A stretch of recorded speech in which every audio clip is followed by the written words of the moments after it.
4, 3, 2, 1. Good afternoon, ladies and gentlemen, and welcome to this session on fostering Africa's renewable energy transition that we co-host, and we are very glad as CSR Europe to co-host this with the RES4Africa Foundation. And I must say, looking at the entire program of this European SDG Summit, it does not have enough Africa on its program. So I apologize for that, and I cherish this session. I see there are some other sessions on raw materials in the automotive sector and due diligence and supply chains, but those sessions tend to be maybe too much from a rather European-centric perspective on it's related to the due diligence law, etc., that is coming up, and how do we make more sustainable supply chains. But this session, I think, is from a different angle, and we need to indeed to make more effort, inviting our neighbors in Africa to bring their perspective, their approach. And with CSR Europe, I think as an executive director, I can say we need to improve on that. And the RES4Africa Foundation helps us with that, because we all know Europe needs Africa in a way as well. And together we can make the sustainable transformation that is outlined also in the Green Deal, in the Next Generation Europe. And as in all matters, sustainability, three elements are essential, I think, to drive this change. One is genuine partnerships and engagement. The second one is a shared vision. And the third one is the finance to make it all happen, and the right financial means and instruments and frameworks to make all that happen. And that's why I'm glad with the agenda that we could compile together with, and that is on the next slide, that we could compile together with the RES4Africa Foundation. I'm not going to go in detail of that agenda now, it will unfold and you have seen it before, but you will have seen that with this focus on finance, we could bring together a number of speakers with a strong track record on engagement and also with expertise, practical expertise on these topics. And we have a good mix of policymakers, business people, development agencies, investors. And together with them, I propose for us to explore the key challenge, to see how can we overcome the challenge of finance systems, how to make the necessary investment for that also will unlock further private investment in the area of renewable energy. Just from a practical point of view, if we go one or two slides further, this session has, of course, a lot of speakers, but also we would invite the public to engage on this session through the live discussion button that you have on your screen, where you can put remarks in the chat, put questions in the question part. I don't think there is a poll in this session, but please, I would invite you also to share resources that you have or that you want to look for on this chat, and questions that would makes it more interactive and richer than the normal just speaking. You can also engage with the speakers or do with the other attendees. If you go on the next slide, it shows where there is a button on the speakers on the screen and a button for networking. So you are invited to use that facility as well. And last but not least, there is also the resources of CSR Europe on this area that you can find, and you can reach out to people in the staff of CSR Europe by clicking on that CSR toolbox button. That is for the practicalities.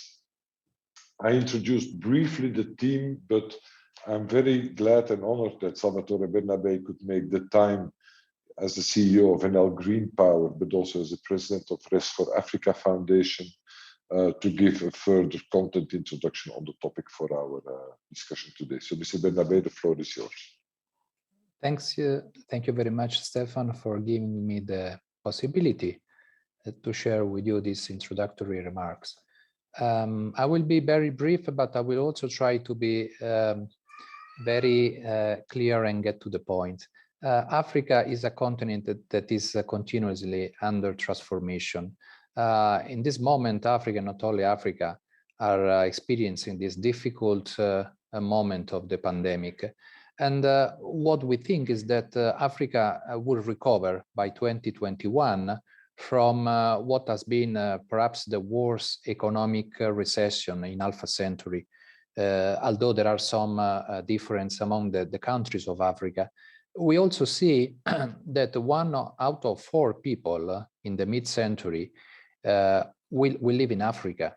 So there is a trend of transformation of, in this case, of growth of population that at the end will make the case that 1 out of 4 people will live in Africa. And at the same time, there is the trend of urbanization, of people moving from the country to the urban and peri-urban areas. That is a trend that will continue also in the next decade. And half of these people, half of these 1.7 billion people that we envisage in Africa 2030 will live in these areas. So in order to make sustainable this transformation, is needed definitely a sustainable access to electricity. Electricity that should be affordable, electricity that should be cheap, electricity that should be sustainable. That means green, but not only green. When we speak about sustainable energy, we refer also to the fact that there are some other benefits apart from the economic, the environmental one. So being green helps to fight this climate change, but all the positive consequences in terms of social impact, the creation of new jobs, the possibility of new companies or new enterprise to grow, and also the possibility to improve the health systems, but also to improve the quality of life. All of this is related in the world of today to the access to electricity. And we want this access to be cheap, as told before, and renewables today are the technology that allows this objective to be achieved. Saying that the reality tell us, and the figures are what they are, that in the last decade, only 2% of the additional capacity of renewables have been installed in Africa. And so why is the question? If we know that the electricity and green one has so fundamental role in a sustainable development of Africa, why only 2% of investment in the last decade? That's why, as RES4Africa, we have here a plan, we have an action.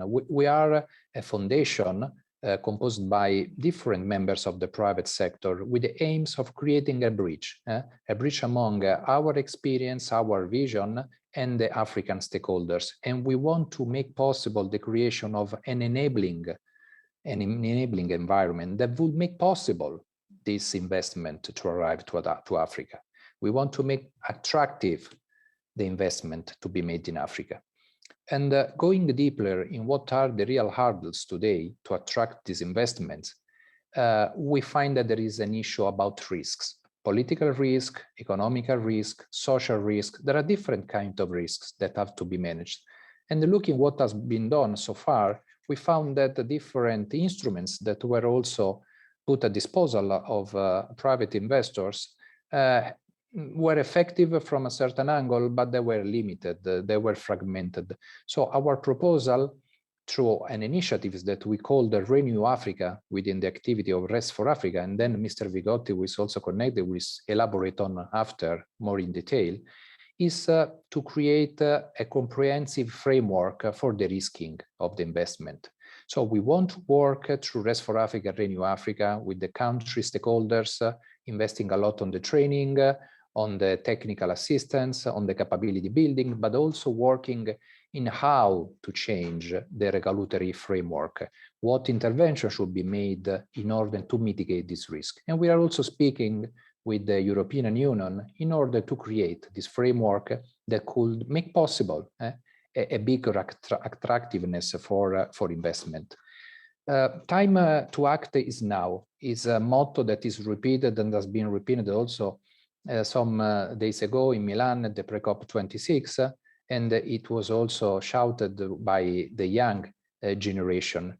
Time to act is now, but not to go through a transition. In Africa, we are not speaking about transition. We are speaking about development.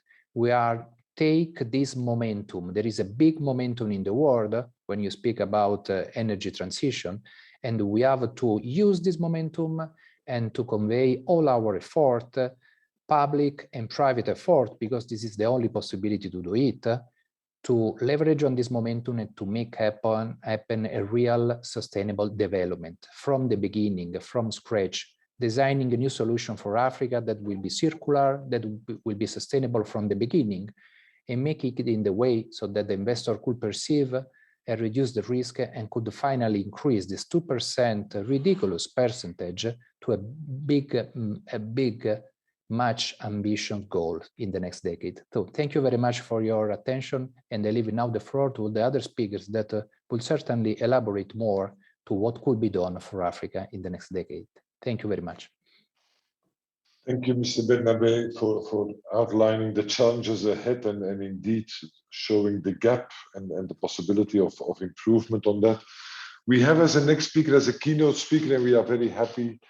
And Mr. Doens, it's the second time I think we are really abusing you a little bit in this summit, but you are in an important position as Director General of DG International Partnerships in the Commission, and also very much engaged on the topic of renewable energy and on the financing mechanisms. So we are very happy to have you as a keynote speaker, and I give the floor to you. But thank you again for being with us. Thank you very much, and it's really a pleasure. And I think that, I mean, with Salvatore Bernabe, we've been in a number of conferences lately, and to be honest, I think this is how it should be, given the topic we're talking about, renewable energy in Africa. As Salvatore said, we can see how the momentum is there, and as always, you need to mold the iron while it's hot, and I think that's what we're trying to do here. So really very pleased to be here with you, and I will pick up on a point that Salvatore mentioned basically to start with, which is we've of course, when we discuss Africa, are looking at it from the COVID-19 point of view.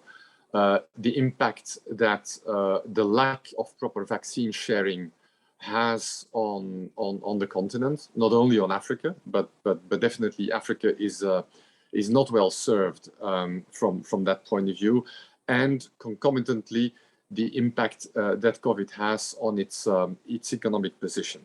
But if we look beyond COVID and reimagine, and it's not that difficult to do, a path where Africa reconnects strongly with recovery.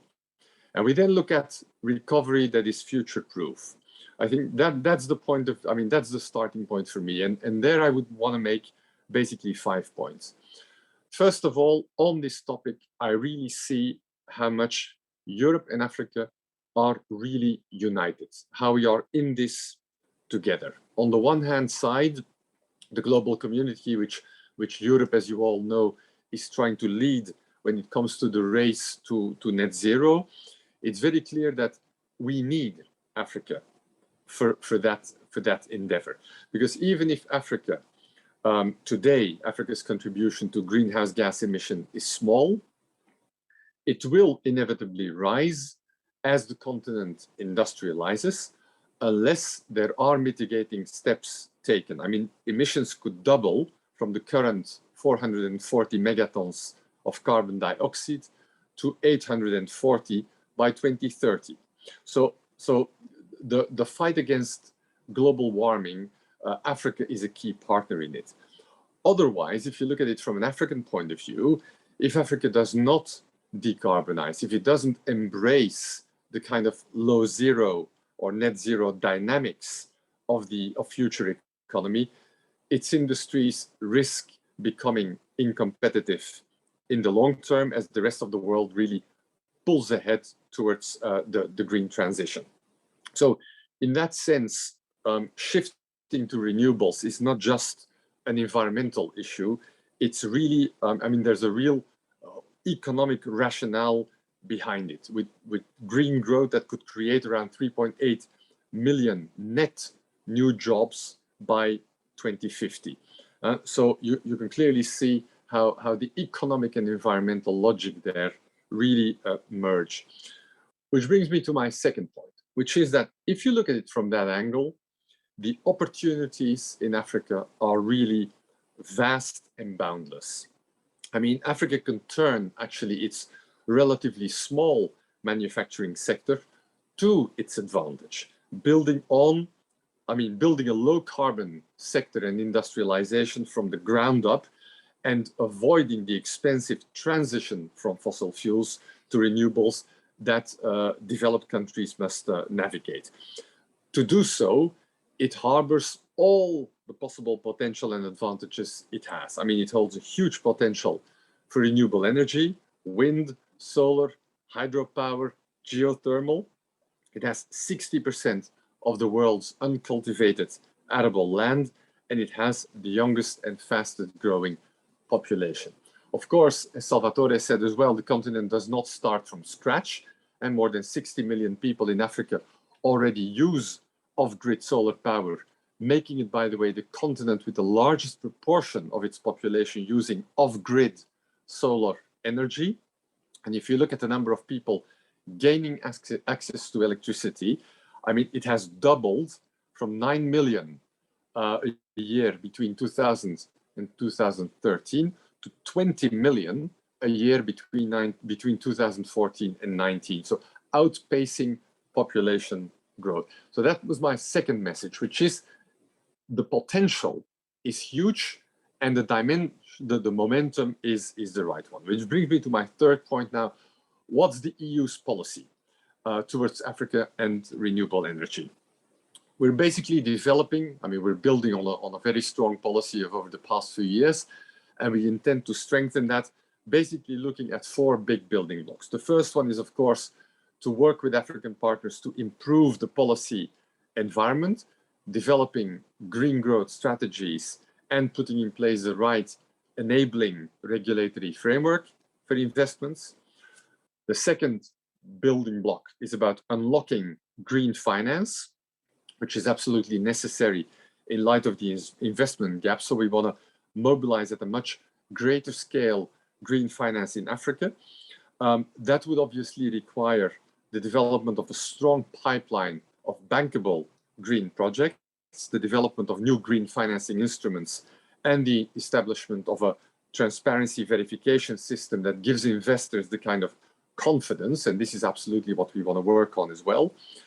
3, in parallel, we want to invest in the skills of the workforce. I mean, most of those potential new 6 million jobs to be created will be in sectors that are either at an incipient stage or do not necessarily exist already, and we can support, and we want to support governments to somehow anticipate those future skills.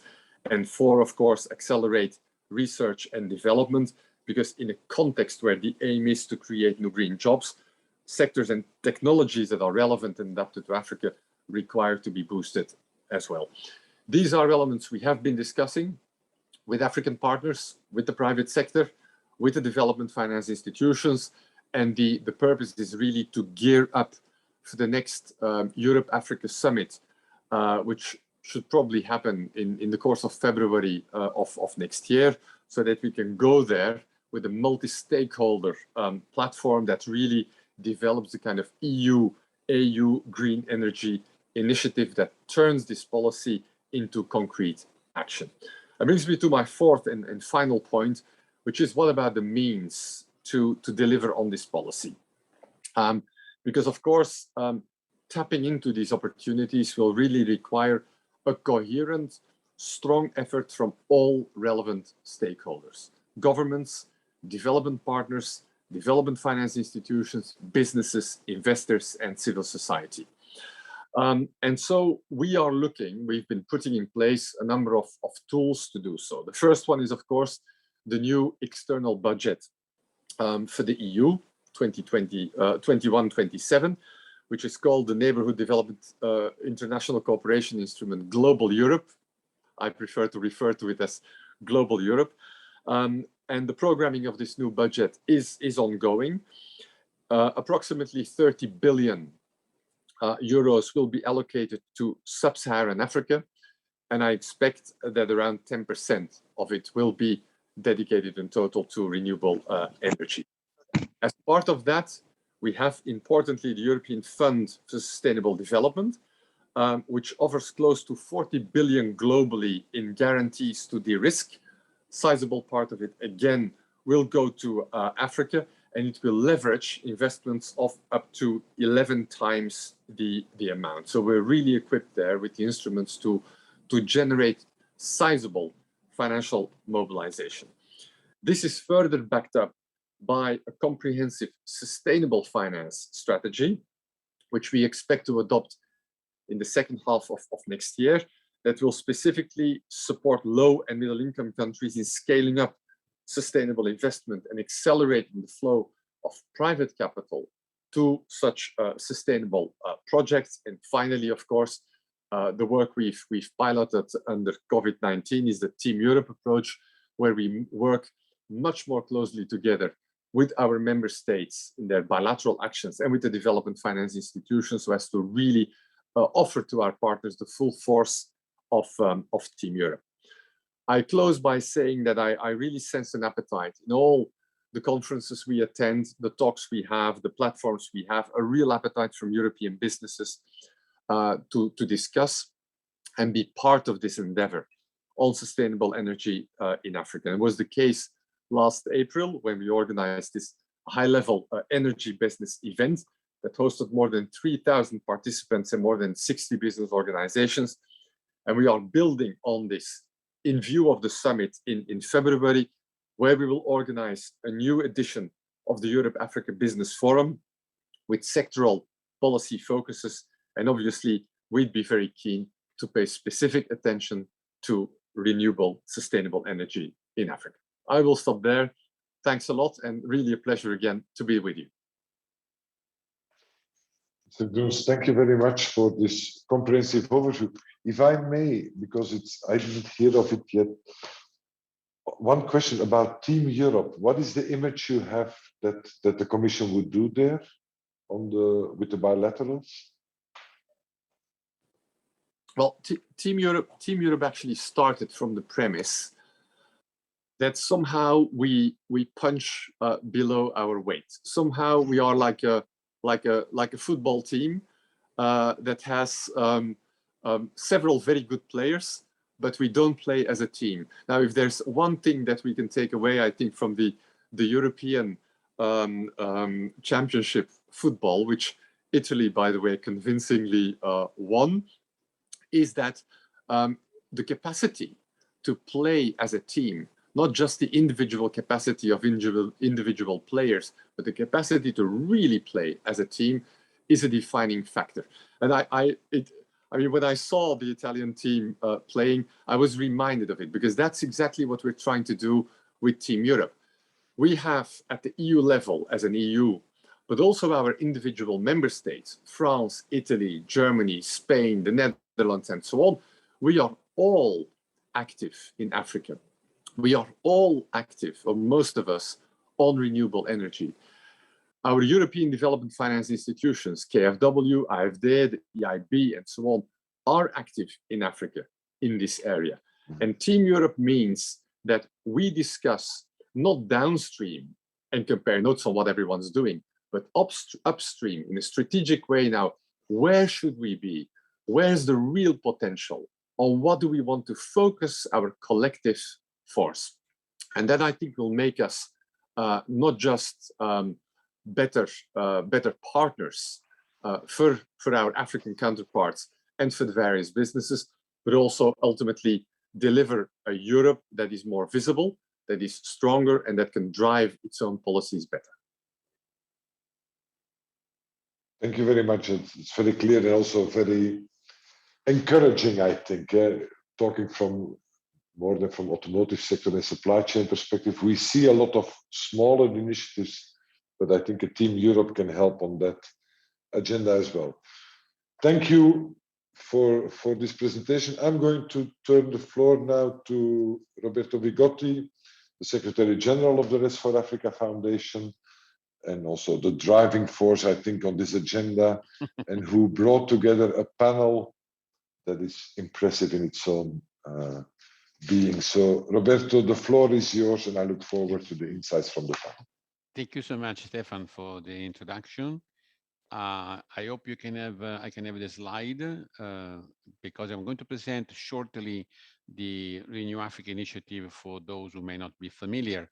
And I want to thank again Mr. Gundens for the support he seems to have in observing what we are doing and providing constantly the point of view of private sector for encouraging a policymaker in Brussels to be successful. I will present shortly the slide, if I can have the slide. And I want to remind only that what Mr. Bernabé said before, this is the publication on why only 2% in Africa. You can download from our website. I think it's an impressive study we have done to contribute exactly to the appreciation of the issue. We know 2% is a scandal because 2% in the Africa continent is, and we dedicated 75 slides you can download from our website to understand why. I think this is really the first contribution we gave. Now, next slide also shows the why we started in New Africa. When we started in Africa, we said that while the interest of the members is very high, we don't see things happening because what is missing actually is the risk perception that our investors have. We analyze all the instruments there, and you can see from the right, maybe you don't see very well, but you will download later, that very few instruments cover the full range of technology, country, and also the full range of the risking. So we decided to work together on a European level. We have 25 leaders in Europe, and we try to provide the Commission and also the African leader our point of view. Next slide. You see here in the next slide the logo of the entity, let's say not only company, we have a European Investment Bank, many EDFI, we have investor, we have a consultant, we have utility, all of them gathered together for a couple of years to provide the input necessary both to Brussels and both to Africa. Next slide, in fact, shows you exactly in a nutshell what we are. Now, we are not asking to create a new instrument, but we suggest to consolidate under one umbrella the many existing European instruments. And therefore, we want to have to clarify that the ownership of anything will happen is still in Brussels, while we will still comment and be able to improve your decision making. This should create a comprehensive program that will cover all the country, technology neutral, including also the grids and the infrastructure, which so far have not been supported by investors. You know very well that in Africa, the grids and infrastructure are monopolistic, and most of them, unfortunately, are bankrupt. So we need to support with a guarantee private sector investment there. And of course, also other feature that you will see. Next slide also shows you our vision in the program. We've been working in 4 big groups. You see there the name. We think that the elements of policy dialogue, capacity building, technical assistance, and financial support have been prepared so that at the end of the game, we will contribute to create a pipeline of bankable projects at scale that no single instruments can be provided. You are familiar with the Scaling Solar or the World Bank. They work for many years, a big team, and they're not being impactful. So I think we should insist on providing an overall view from the European players there. Next slide shows also you how we supported the work. We have been working for a year and a half. We have decided to country prioritize 6 countries. You'll see which one are later. We decided also to again provide a selected European private sector voice that should serve as a survey for investors to increase investment. And there are 2 main actions now in this moment we are doing. Presenting the New Africa recommendation to the DFI and the European Investment Bank to assist them in structuring the financial guarantee and expanding outreach activity in selected African countries. Next slide summarizes a full area of work. We are making a proposal for a financial instrument, and we have prepared a summary memo. You see, they've been prepared and presented on the real and perceived investment risk by private sector. And the presentation we gave to a special meeting for a European multilateral and bilateral was really well received. And we will be delighted to keep assisting the entity who will present the proposal to the Commission, as we want to play potentially a role of a sounding board to keep feeding the policymaker on their point of view. We again are here to improve, not certainly, because at the end of the game, when this instrument will be there, we will disappear and we will start running to get the guarantee. It's very clear we are not made a company to make an instrument. We are making things happening for the right instrument so that we can apply and make things happen in Africa. That should be very clear. Finally, the next slide, almost closing. The next slide shows our rolling out. We decided an action plan to go in the country in Africa, and they are starting with Mozambique, and they have the pleasure and the honor to introduce every today our ambassador, European ambassador in Mozambique. Then we go to Kenya, Ghana, Senegal, Cote d'Ivoire, and Ethiopia, one by one, in order to promote our ideas and make them aware that our work in Brussels and in Luxembourg is such that they may be a candidate to be the first one to accept such a scheme and encourage the policymaker in Brussels to that this is the right way to go. Whatever the name will be, we don't care. Renew Africa will be any name, but at least the components of these things should be there. So really, we are very pleased. We started in Mozambique. We are going back to Mozambique, and then we go to Kenya and Ghana. But I think the ambassador will also mention this one. And finally, the last slide, it's the, yes, when we go to Africa, we don't only propose Renew Africa. We propose so many of our products. I want to just to show you our flagship book that was presented last year, which is called Scaling Up Renewable in Africa. And we do the project UNECA, the so-called missing link. We are analyzing 17 country policy and regulatory framework to see if they are open, if they are ready, and if they are attractive. And this done together with UNECA and with the African experts. So we are going to present in each country the results specific of the country. We're going to present a survey on the risk investment based on more than 100 investors, a real-time survey to show our perception, which they could take into account. And of course, we are ready in our tradition. We have a very strong track record of capacity building. We are ready to present, supported probably by the European Investment Bank, a ad hoc training course dealing with those 3-4 critical factors each country will show. So this is a comprehensive approach we are going to propose. I think that's my last slide. Just to frame the context, and now the pleasure to introduce. Of course, you can download the slide, or you can write to me, and I can provide you additional things. I have the pleasure now to introduce the first panelist, Tariq Gabessin, the Managing Director and Chief Officer of IRENA. They are really important because they do invest in infrastructure in Africa, and are really keen to listen to their point of view on how they experience the investment in large-scale infrastructure in Africa. So the floor is yours, and thank you for joining us, Tariq.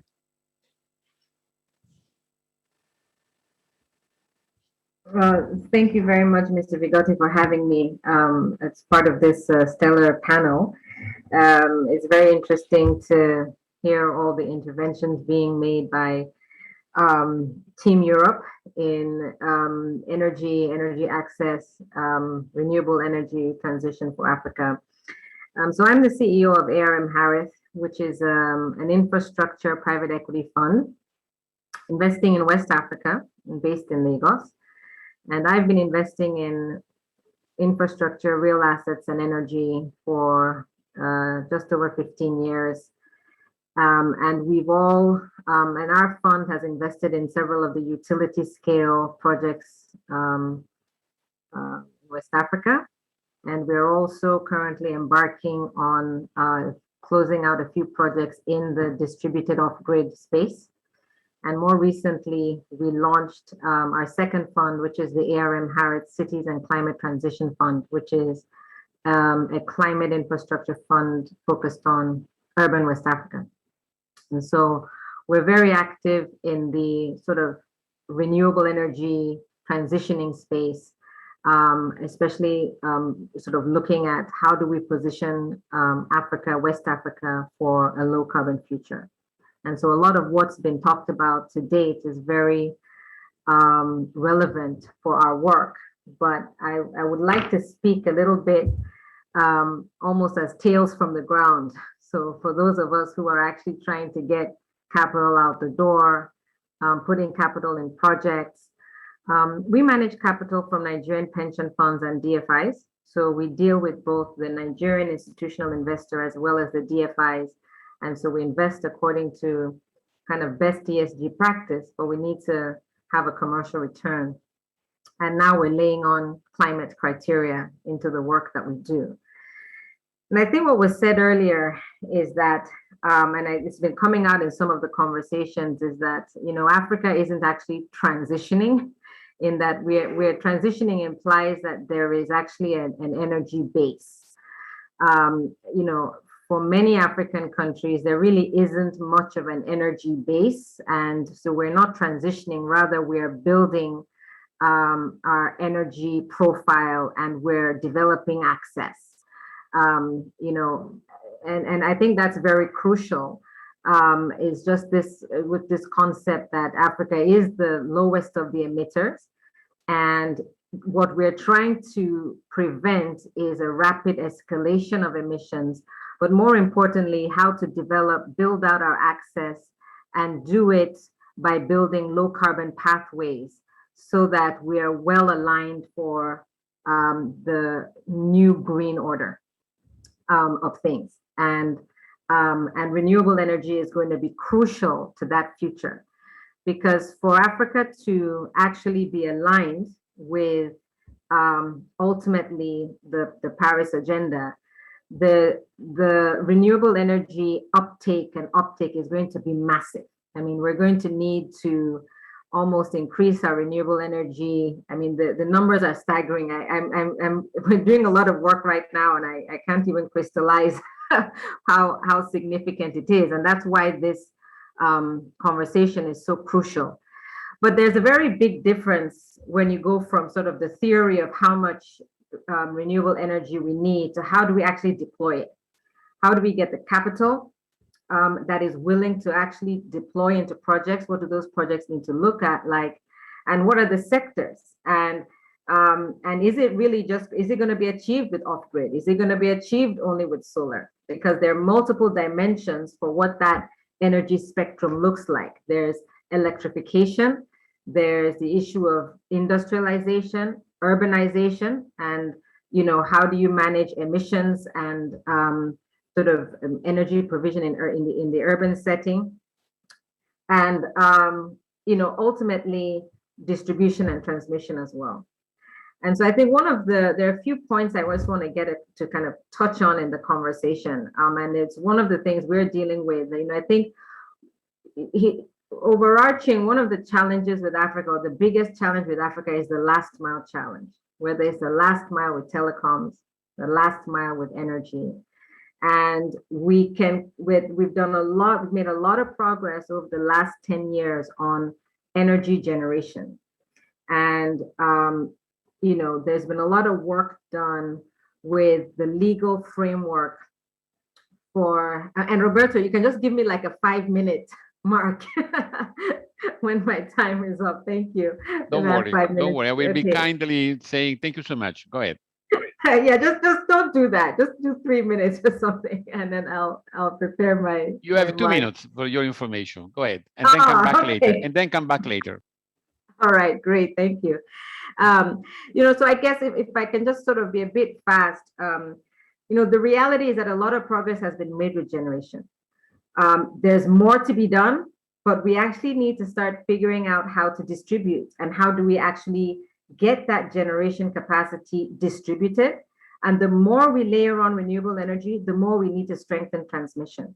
It's going to be very important that we consider the strengthening of transmission, distribution, as well as battery and storage redundancy in grids as part of renewable energy. That is going to be crucial to actually enable us to scale. I want to touch on some capital risks. One of our biggest challenges right now is currency, because a lot of the governments are fiscally strained, and many sovereigns no longer want to back long-term sovereign obligations in dollars. We need to solve for that.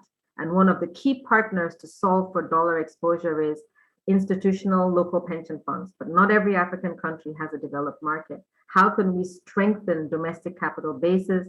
And how can we work with the European DFIs and the MDVs on suitable instruments that allow for currency blending? There are many models that we're all exploring as to how to work with multiple layers of currency. We need to be open-minded as to how we do that, because a lot of the historical models only work for generation where you have a sovereign backstop, but they don't tend to work as you really try to distribute. I'd also like one more point, please, on urbanization versus rural. A lot of emphasis is on rural because there's a belief there's an impact. But remember, the more we electrify the rural communities, we only will energize aspiration. And energized aspiration means urbanization. So we've got to put a lot of capacity into livelihoods, job creation, and energy and industry in urban areas as well. So let me stop at that point, but I could definitely go on. Thank you, Roberta. Thank you, Teria, for your contribution. I'm sure I will invite you November 9. We have a workshop on role of private sector in delivering infrastructure. You will be my guest if you give me 9 November. Thank I invite you. See you later, Teria. Now I have the pleasure to introduce Martin Hoffman, the Program Director on Water, Energy and Transport of GIZ, asking Martin to give us your insight on your activities, which are really very noticeable in all African countries. I don't know if you have a slide or you will just for 5 minutes tell us what GIZ is up to. Thank you so much, Martin. Thank you. I just had a slide portraying a factory, actually, because just before Corona, I was traveling to a textile factory. And this factory, they had their own diesel generation plant on site. And the management of that factory told me they are not interested in renewable energy. They don't have any incentives because the diesel they pay for, they have budgeted for, and they have a 24/7 energy security, so no incentive to change. So my team and myself, we told him, look, maybe we have something better for you. Just trust us. And actually they trusted us because, I mean, GIZ, we are not whoever. So they let us look into their books, and we find out their annual electricity bill is €1 million. Then we've looked at the framework conditions this factory is in, and we found out, okay, with solar energy, they could easily cut their bill half to only €500,000 per year.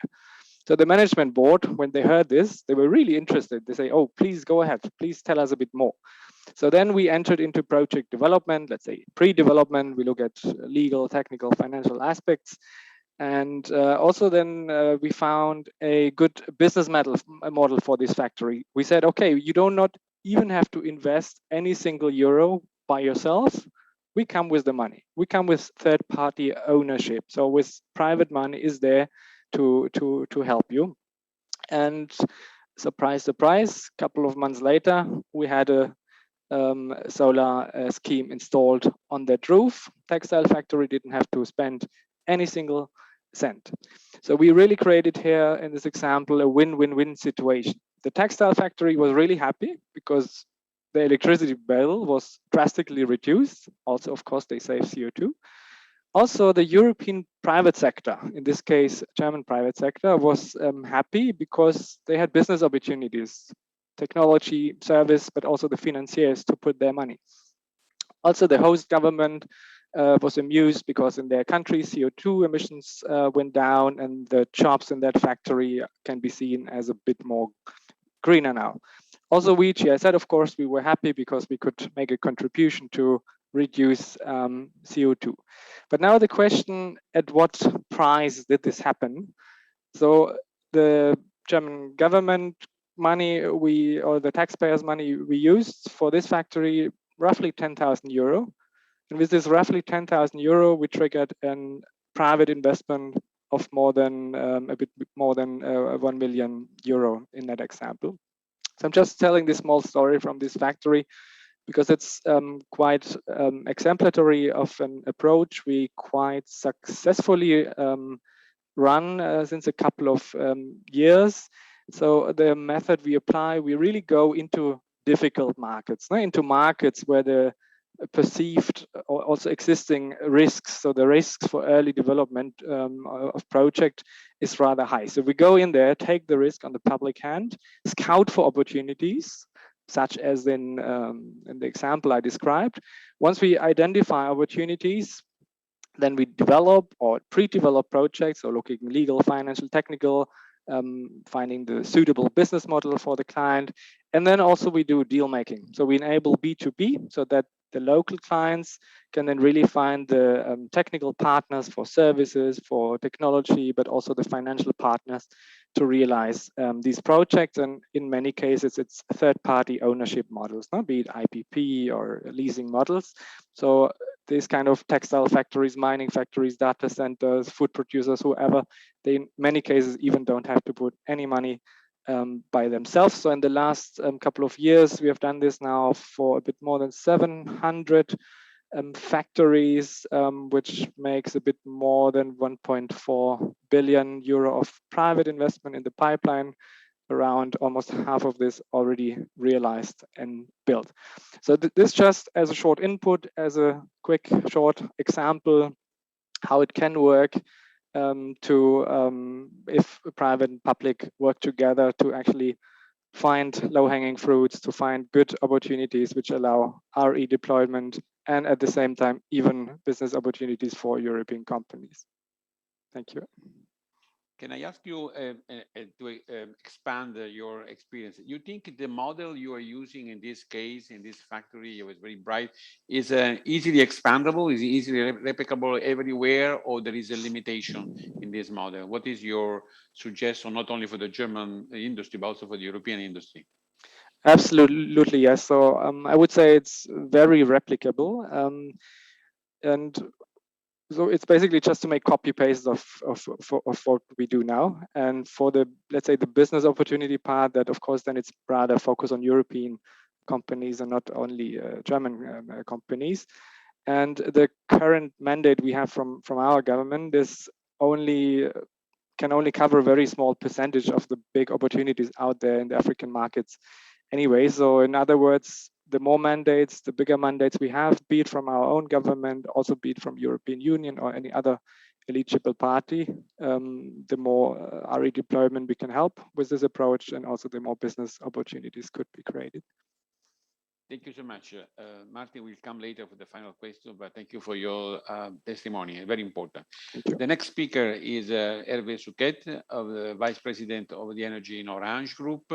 And I ask you to give us the challenge that you are facing for implementing initiative where you all know that we have a lack of access to reliable electricity. So what is your experience and your recommendation? Please, Hervé. Yes. Can you hear me correctly? Yeah, okay. So my pleasure to be with you. I'm going to share with you some of the challenge we are having in Orange today regarding energy to support our business across Africa. As you know, in Orange, we have committed to provide coverage and connectivity for everyone all across our footprint in Africa. By doing this, we want to achieve net zero carbon, which means reducing strongly our CO2 emission. This is indeed creating a challenge for us. And as you can see in the next slide, because as you know, the energy equation is quite simple. We want to master our cost, we want to reduce our CO2 generation. Both of them are linked to the usage. The usage is roughly proportional to the traffic we are handling. Traffic is strongly growing, and which means that if we don't do anything, we will face a strong challenge. For this, we have to deploy an appropriate sourcing strategy, and we have to deploy efficiency plan. One of the key levers in terms of sourcing strategy is to implement PPA, corporate PPA, solar farm, solar as a service, ESCO contract. All this kind of framework need strong investment capability, reliable situation.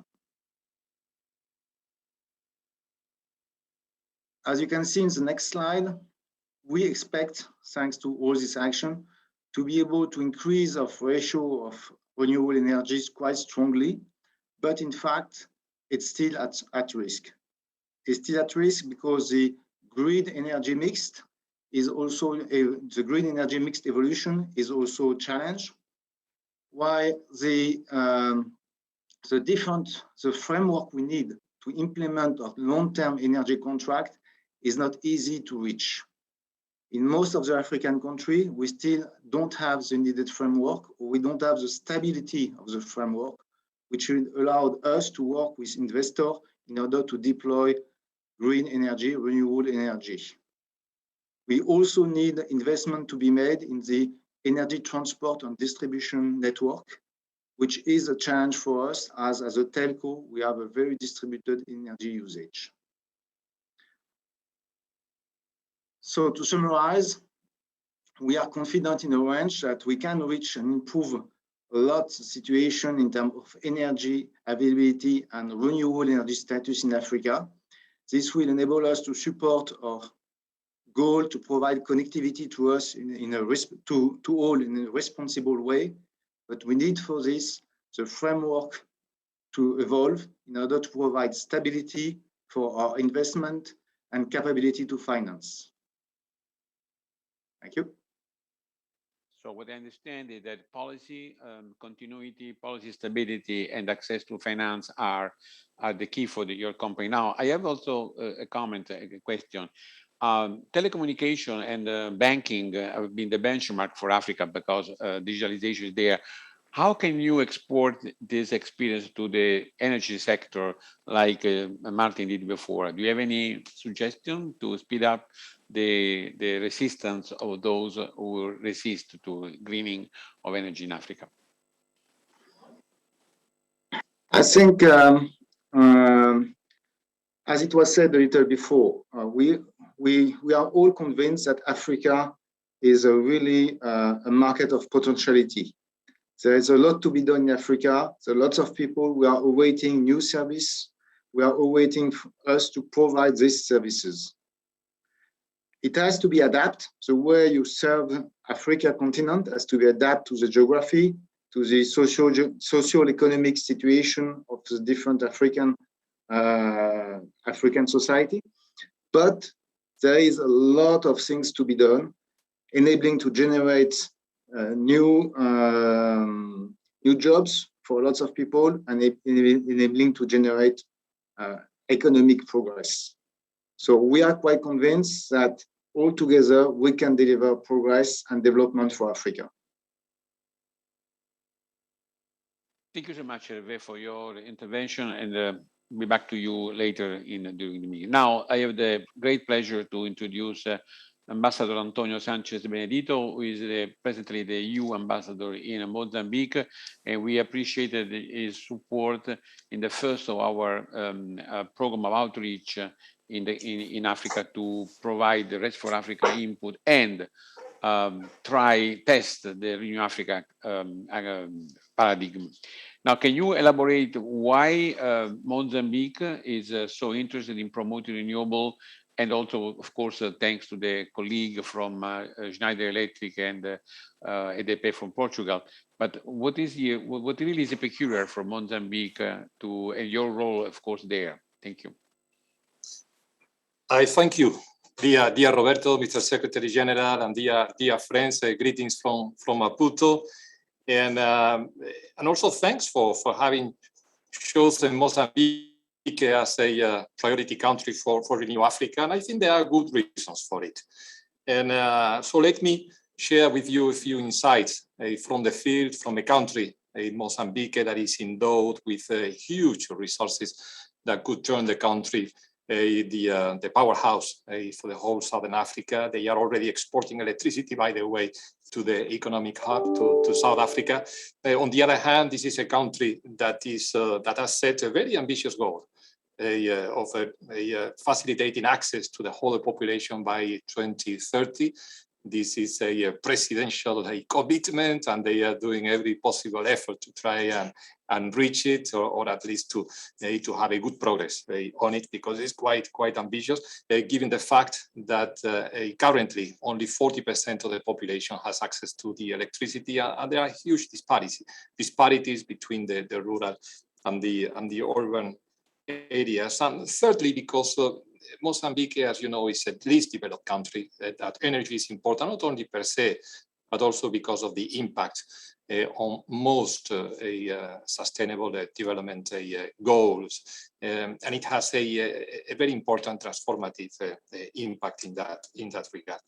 But the country is also affected by climate change effects. It has suffered two main cyclones in the last couple of years, and in that regard, the country is confronted to a very difficult dilemma. On the one hand, they need to progress on this facilitating electricity to the whole of the population, and for that, they have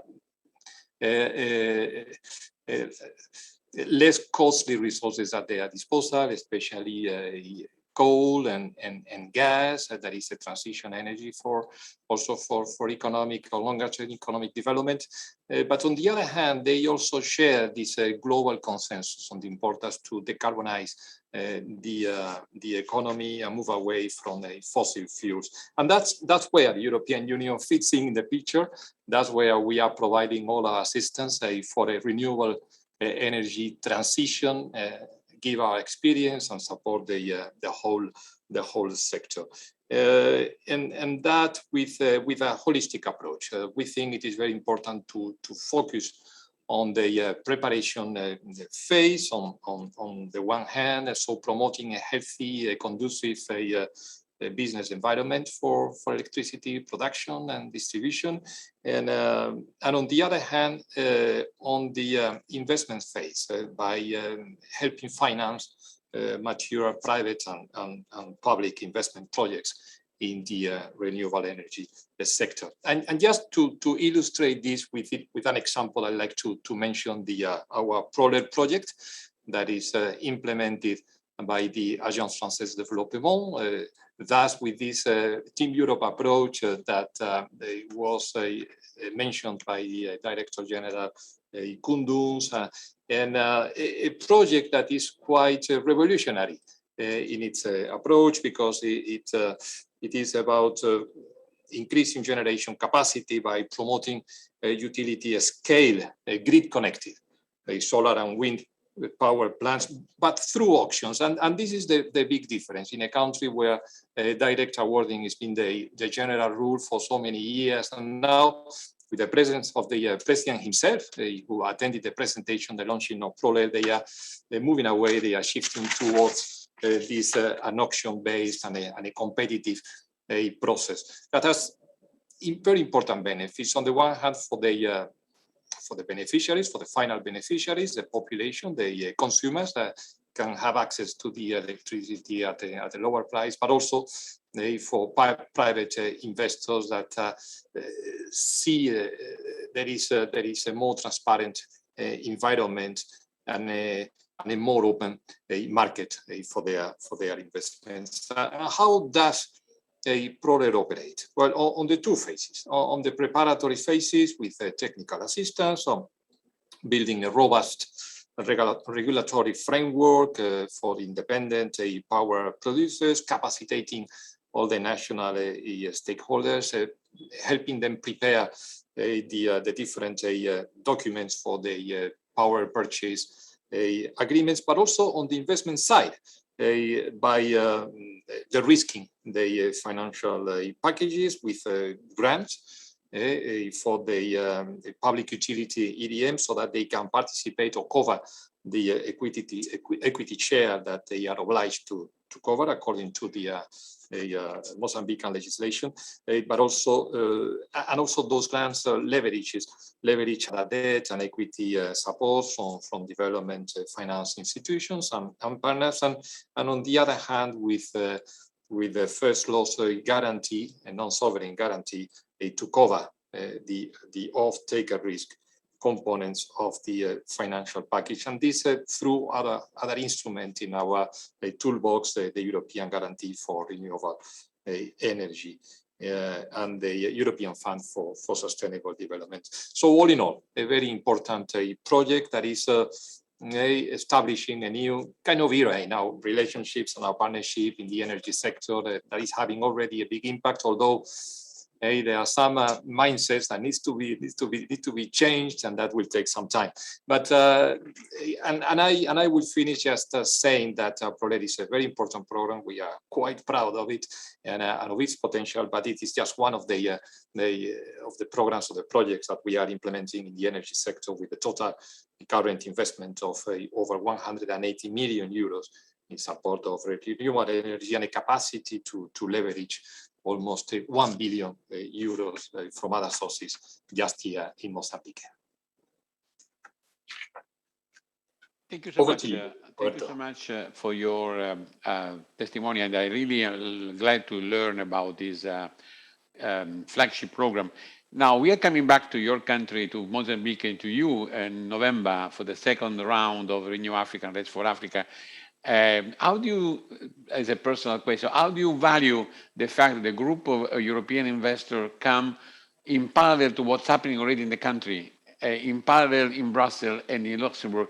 How do you see honestly, our attempt to provide additional fuel to the Mozambique government, which is doing so much, to be one of the testing country for the broader guarantee system? What's your opinion? And what's your suggestion for me next month?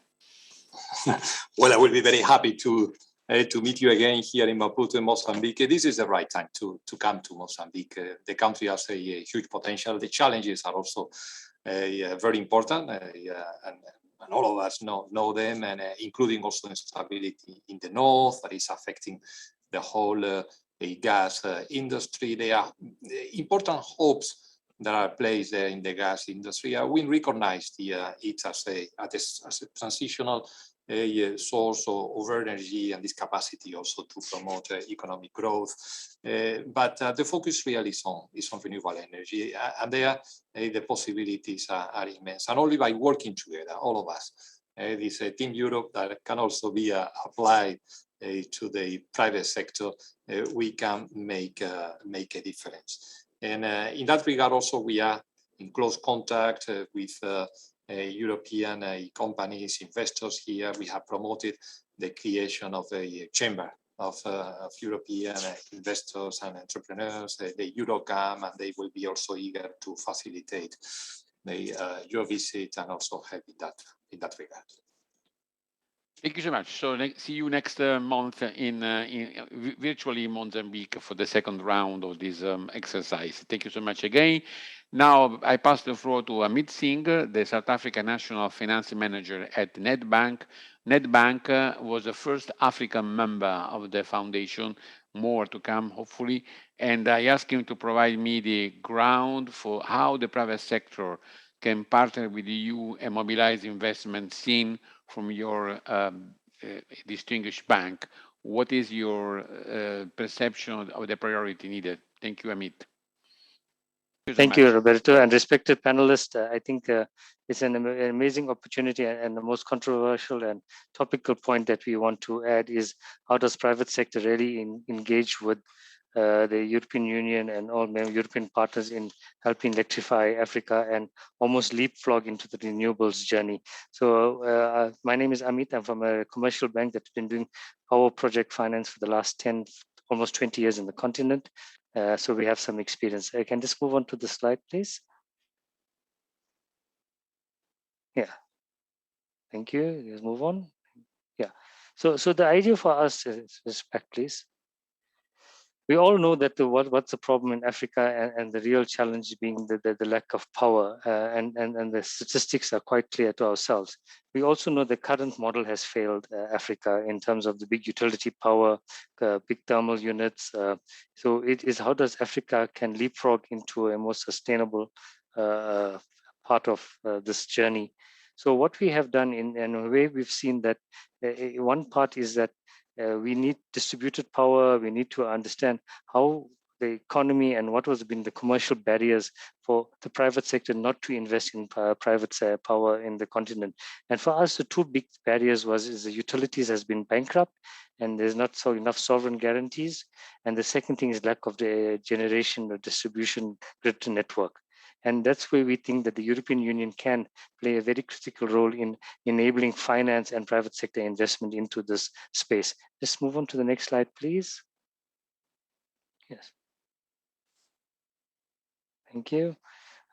We all know that renewables has been the least cost producer, and it can have a real meaningful value in the African continent, not only providing cheap power, but also enabling the commercialization and industrialization of the continent to create jobs, being an oxygen of the economy power. This is the most important thing that we think it. We know that there's a social element to this power side of it, which has to be balanced, but we also need the job creation side of it. So to get that balance, we think that the private sector has an important role. We know there's many multilateral development financial institutions that's trying to work, but we need everyone, and more is still not enough to help fix this problem of the lack of power in the continent. So it has to be a big partnership, and everyone's focus and energy is needed. The next slide, please. So when I had mentioned previously that how we feel the private sector can get involved is that, we think the embedded generation of the corporate industrial side is quite an important product we should focus on. And this product being primarily driven where you don't really need the utility to be a middleman, where the private sector can buy power from the IPP or a utility power producer and almost build their own network transmission and help sustain industry. So that part, the CNI is quite important. And with that, you don't need corporate government guarantees, sovereign guarantees, or you don't rely on a bankrupt utility. So that's a quite important export. The other thing is wheeling. We know that the European Union should consider how they can help facilitate wheeling of power, where there's sunshine or good wind resource, and then industries are different in Africa. And there we need a proper grid investment into grid networks, grid infrastructure, and that will definitely offload a lot of power opportunities. Mini grids, we've spoken a lot in this conference. And the last thing is the role of energy trading. That could also be another rule where we can almost mitigate or bypass a utility that cannot really deliver on the obligations to provide power. Next slide, please. So in order to unlock this private sector investment and this corporate industrial side or embedded generation where you buy for yourselves, we think the regulatory entitlement is also quite important.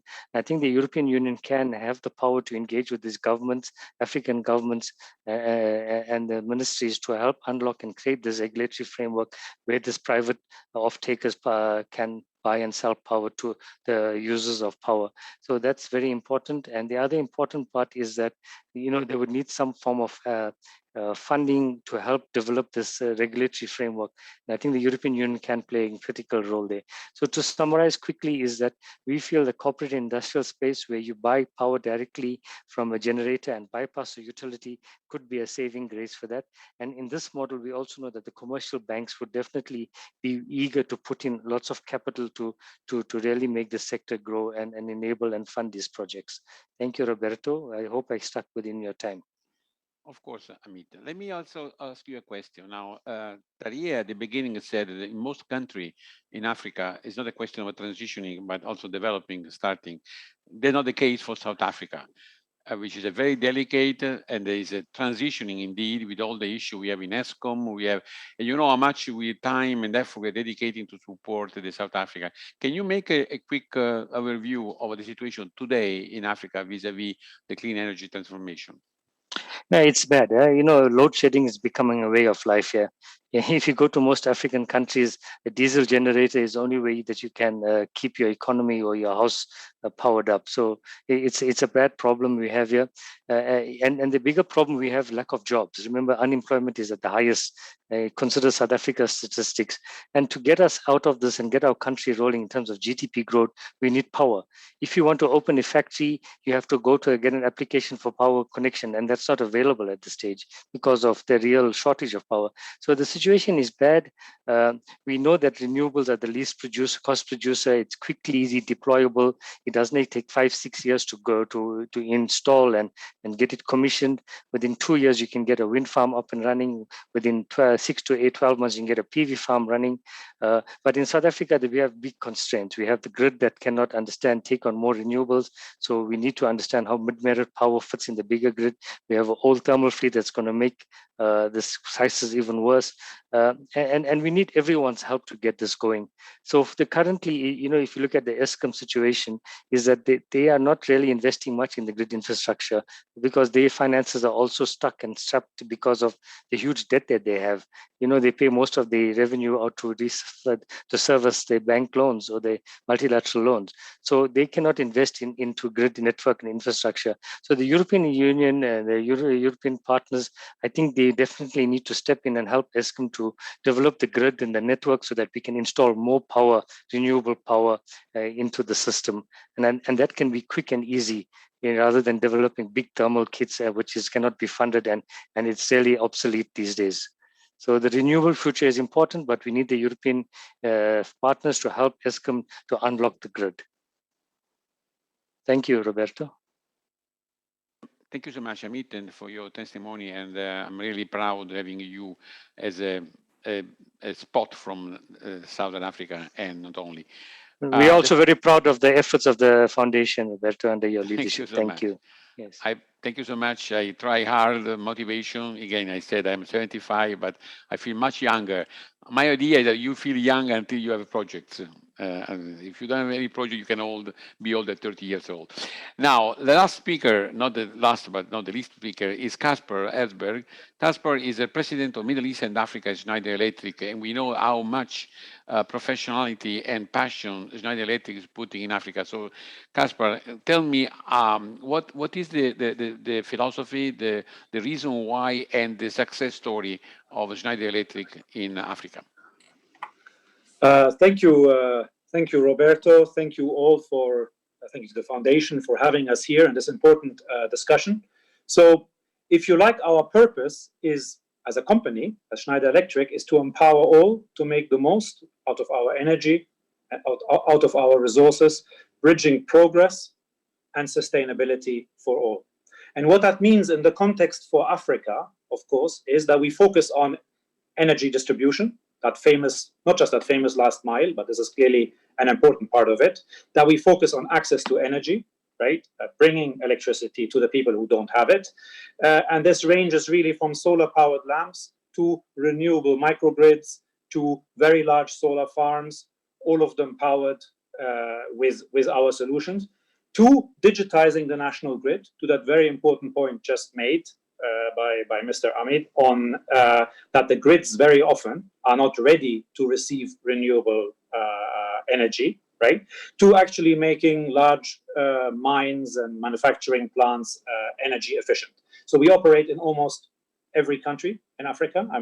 We have offices in most, and our solutions, they power villages in Nigeria. We do large thermal solar complexes in Morocco and Egypt. We do microgrids as I said, in almost every country in Africa. We do the renewable installations that power, for example, the Mall of Africa in South Africa, right? That famous mixed-use real estate development. Now, that's our story, and this is, of course, it's going very well for us. It's a big market. It's a very important market for Schneider Electric. We're here with several thousand people on the ground. If you ask me the challenges, right, on the finance side, on making it happen side, I mean, if I have to break them down, if you allow me, I mean, this is the forum, right? They are really conceptually for me, mainly in three areas, right? One, there are technical challenges because, as we've just heard, the grids are not digitized enough. They're not ready to feed back renewables into the grid, right? So this is something ultimately investment and focus at the national level in every country in Africa, just imagine how difficult that is, right, is going to solve, right? if it's difficult in ESCOM, it is certainly as difficult, if not more difficult, elsewhere, with some good outliers notwithstanding, right? The second part, and I think this feeds into the discussion that we're having today, is really a regulatory framework that favors renewables, right? That is in a country, but also cross-continent, or at least cross-regionally, because that's really missing in most places. There is no incentive. There are maybe, as Mr. Martin said, there are business case bottom-up incentives to switch from diesel to renewables, but there are not really national frameworks that are implemented and enforced, right? That favor renewables. And ultimately, as we've seen in the West, right, you need both top-down and bottom-up approach to renewables. At least this is certainly my experience and my my wish, if you like, right? And that is where foundations such as RES4Africa and institutions like the EU and others can really support, like institutions on the African side, to put, with know-how on building simple, implementable regulatory frameworks that favor renewables. Otherwise, what you said at the very beginning is going to happen, that yes, there will be more energy, and it will also consume, of course, significantly more carbon. Now, there's a last point that I want to make, which is really, I mean, we talk a lot about the mini grids, microgrids, we talk about the large farms. We don't talk a lot about the capacity building and the skills development and the maintenance skills and the investment in people, in companies that provide these services to these grids on the ground in Africa. And I think this needs to be as much a focus, so the wider ecosystem of renewable energy, right? From the electrician to the operator in a solar plant, investing in these type of, not just the skills, but in companies that provide these services. And again, in frameworks that favor these type of services so that there's work for them to do. I think this is a big challenge, a big task, and a big opportunity for investors, right?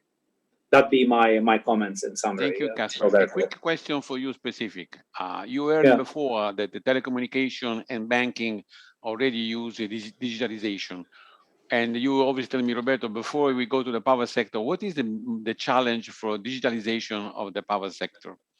No, yeah, I mean, so digitization is twofold, right? It is putting in software, putting in the operating models and so on, and then it is connecting every connectable part of a grid of the last mile, and using it to save energy. And that is a big task when it comes to the grid. That is easier, not easy, with solar farms, with microgrids, right? But at the end of the day, these are very large projects, right? We are doing one at the moment in Egypt, so at the very north of Africa. These are, thousands of installations that need to be upgraded just for, half of a city the size of Cairo. So if you multiply that across Africa, these are big efforts. At the end of the day, we need to do them as people, as governments, as and I hope that in the next 10 years we will see a lot of progress there on connecting. Thank you. Now I'm asking you the so-called $1 million 1 minute question. I'm asking to anybody who wants to jump in, hopefully everybody, to tell me the most important factor for having public and private sector working together finally to allow financing in Africa. So anybody who wants to tell me the message they want to give us, we put in a stone as our outcomes. So Taye, you are the first one, of course, because you do infrastructure. Prego. Bankability, but bankability, there's a lot that goes into bankability, but bankability, but then also policy consistency. So that's always a big challenge, is really policy consistency and credibility and trust, which actually underpins bankability, really. Okay, thank you. Anybody else? Roberto, I can go quickly. Anyway. From our point of view, I think the stability of the environment, be it from a regulatory point of view or political point of view, is clearly something which is mandatory to enable the right financing. Okay. Somebody else? Yes, if it's okay. Thank you. It's Amit here. Yeah, I think it cannot be business as usual because that model has failed Africa. We have renewables that can leapfrog, as the mobile phone leapfrogged communication in Africa from the landlines. Renewables can do it with some support from the international multilateral agencies and the European Commission and the European partners. I think we can create the frameworks for the private sector to deliver, which governments cannot deliver. Thank you. Now the director, Mr. Duns, what is your message for private sector? It was so difficult for me to be accepted in Brussels, tell me, sorry. No, I mean, my single recommendation is to keep hammering home, keep mobilizing on us. Because frankly speaking, I mean, if ever the appetite for us to work with the private sector has never been bigger than it is now. And we clearly look at this. I mean, it's like when you want to sit on a chair. I mean, you'd better have four pillars to sit on. If one or two of these feet are missing, your chair is unstable.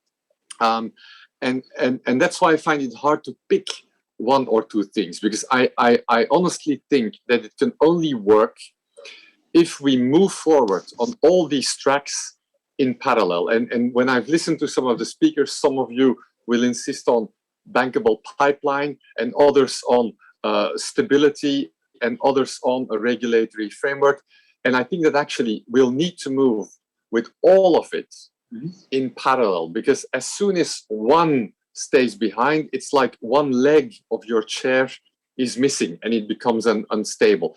And that's why these kind of gatherings where I mean, we will get the more and more concrete when we specifically look at specific countries, specific bankable projects, and so on and so on. And that's when we then need to mobilize all of us. That's very much how I sense it. So keep playing close on the ball with us. Thank you. Martin, who is the GIZ chair? Do we have 4 legs? I would totally agree that we do need these 4 legs or even more. And I think also there are many good examples where there have been successful instruments and methods being applied. So I think it's not necessarily always about inventing new things, but rather to focusing also what's successful. And often also it just depends on political mandates, which can be expanded and increased, and then things can move ahead. Ambassadore Antonio, do you have 4 legs? You're sitting in a chair, so you probably have 4 legs. Tell me. Well, the African chair has got 3 legs, and those 3 legs, I would say, are the public institutions, the government. So nothing can be done if there isn't a bigger commitment on the government side, and they don't have the capacities. The private sector, for sure, and I can only confirm the Director General's instructions that come to the delegations in the field on the ground: work with the private sector. Private sector is a key development actor. They are allies. So we are working on that and, making everything possible. And then the third leg is, us, no? We are partners. We are there to try and connect the dots and mobilize resources and work on the overall framework. So there is some work to do, but we can only do it together. Kasper, your chair. I think what everyone said is very, very true. I think the big challenge continues to be the regulatory fragmentation of Africa that make Pan-African business strategies very difficult, right?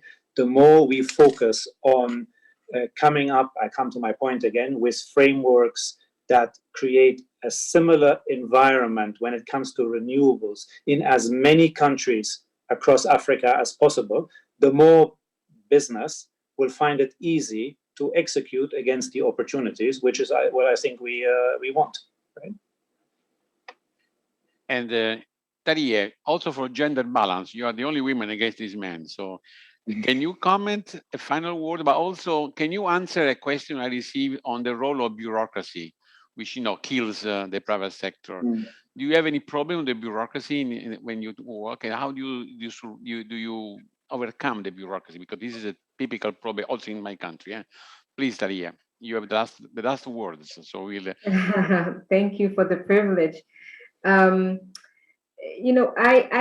do have the benefit of running a very nimble team that has to deal with bureaucracies in government, as well as bureaucracies with international capital like the DFIs. And I think it's very important that bureaucracy has its role, because bureaucracy is actually sort of comes from governance and high quality structure and best practice. But then bureaucracy forms when that just becomes a constraint. And I think in order for us to deliver the type of action at the scale we need to think about ways to simplify, streamline, and actually get capital working. And so I think all of us, the public, the private, and the DFI community, need to work together to figure out the hacks, the workarounds, and the ways to deploy capital while still working with good quality funds, sponsors, organizations of integrity, but really figuring out a way to deliver that capital and to sort of do more than just process opportunity, but to actually deploy capital and deliver on opportunities. I think there's a little bit too much processing going on right now. Thank you so much. I think I'm going to close with giving the floor to Stefan for the conclusion. I hope we were a good panel. Stefan, you can send us through email some good Belgian chocolate. Candidates can provide us some address. But I think I really, well, Belgian chocolate is even better than Italian. But I think I enjoy very much the quality of your intervention, and be sure I'll get you back in our next events so I can profit of your wisdom. Stefan? Yes, I'm there. Thank you very much for everyone of providing this a lot of insights, but doesn't make it easy to conclude. But the last point raised makes it a little bit very large scale again, or very difficult. While after I heard Mrs. Gabede Singh first, she made it very clear: have a good local understanding, with examples of tackling domestic capital reserve, currency blending mechanisms. Do not focus too much on rural because it energizes also urbanization. And also Mr. Singh pointed out, I think, on the not one size fits all when he talked about this model of diversified and embedded generation. So the first thing I think, and RES4Africa has also worked in that, is get a good in-depth local understanding. And the GIZ project, I found it fascinating. In the 7 factories, going very, very local, and then with relatively small investment of being local, being able then to attract the investment and make it possible. So that, I think, is the first lesson. And I think when I look at what Team Europe, what Kunduz was talking about in Team Europe, or what RES4Africa is doing in outreach and capacity building, that is something to build upon. And that will make the last sentences that you mentioned, Mr. Gabade Singh, is very important. Do it, and then the capital will work, and then we can see it work. So that's one thing, the local element, and how building up that experience at scale. Of course, there is the issue of frameworks, grids, etc., which require larger investment. But there, I also think the tools that Mr. Doens presented, the financial support work, the advocacy work stream of RES4Africa can help on that. And then the last, indeed, difficult or more difficult, maybe, the stability of environment, regulatory unity. And of course, we can Mr. Hirschberg said a Pan-African regulatory unity on this, but that might be a far-reaching goal, I think. And then the only answer that I hear on that one is keep on connecting the dots, keep on providing the examples, keep on providing the best practices in a lot of putting energy in the kind of alignment between the different actors to show that. That would be my conclusion from these three elements of the local, and yeah, starting from the local, I think would be my conclusion of this session. But I don't know if you agree with that, and I would like to give the last final word to you, and then we are just over time, so we manage fairly well enough. We are, please, I prefer to have a last word from Koen. Don't forget bitter chocolate, eh? Otherwise, I send you Kinder. I want a bitter chocolate because my age. I will only, it's only bitter chocolate, good Belgian chocolate. Please, Ken, can you conclude on the contrary? Because we think you can reiterate what you said and how you see again this issue of public-private, which kills me for 2 years, but now finally we are there. Please. I mean, first a comment, Roberto. Bureaucracy isn't only killing you, it's killing us as well. We are as much on the suffering end of bureaucracy and procedures as you are. No, I mean, I have very little to conclude upon. I think that this is, as I've said, exactly the kind of discussions we should have. And as Antonio said, it's something I insist on a lot. For me, the real work is done at country level, because that's where the real action sits. And you seem to all agree that in order to produce real impact, a number of things have to align in parallel. And whereas a continental perspective and a sub-regional perspective are absolutely crucial, the alpha and omega, the starting point and the end point, is what actually happens on the ground in a certain country. And that's why I'm so keen on pushing the delegations, working with the delegations so that they link up and beyond the kind of broader conversations we are having at our level, that really locally this kind of discussion happens with the private sector, with the development finance institutions, so that we can bring all the players together in something coherent. And this is really my wish. We can, I mean, as one of the African presidents likes to tell us, I will not tell you who it is, he says, well, we tend to talk a lot, but I would like to see a bit less talking and a bit more action on the ground. And I think that all of us will embrace that kind of wish. And that's why I hope that between now and the summit, and after the summit that we will be having, that we can really focus our work now. What is the list of concrete things we can start doing? What do we see as a set of actions on which, if we gather together, we can produce real results on the ground? Thank you so much. I will certainly take note of this final blessing from the Commission, and I will enlist you in my newsletter and my news so you can be informed, and I will catch you back because I think you are wonderful people. I have a dream team today. Arrivederci. If you come to Roma, cacio e pepe, I will invite you to have the real cacio e pepe, not the one in Belgium. In France, they give me cacio e pepe with garlic. I say, come on, you French people have garlic? No, cacio e pepe, no garlic, okay? Arrivederci a tutti. It's a pleasure. Arrivederci. Bye-bye. Pleasure. Bye, Roberto. Bye-bye. Thank you all. Bye. Thank you. Have a good day. Cheers.